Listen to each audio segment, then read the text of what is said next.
দিকে নেয়, তাতে আপনার মেয়ের ইস্যুটা?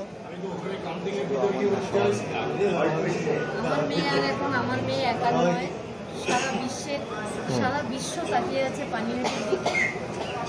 আমার মেয়ে সারা বাংলায় পদ্মফুল ফোটাবে। এই ভোটটা সেটার জন্য।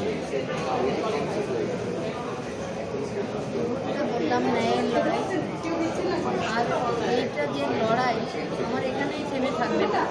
আমি যতদিন বাঁচবো লড়াই আমার চলবে, কারণ 12 তারিখ আমার কোর্টে হিয়ারিং রয়েছে, মেয়ের ওখানে 10টার সময়। আমি এটাও চালাচ্ছি, ওটাও চালাচ্ছি। এইটাতে এই জয়টা কি কিছুটা আপনাকে অক্সিজেন যোগাবে লড়াইয়ের জন্য? বলুন না। আর কি তাহলে কি কাকুর কথাই সত্যি হবে? কাকু এর আগে বলেছিলেন এই লড়াইটা অনেক বেশি সহজ, ভোটের লড়াই, সেক্ষেত্রে তাহলে কি মনে করছেন সত্যি হবে কি সেটা? ন্যায় বিচারের লড়াই। বুঝতে পারছেন এখন পর্যন্ত? একটু 2 লাইন বলে দিন।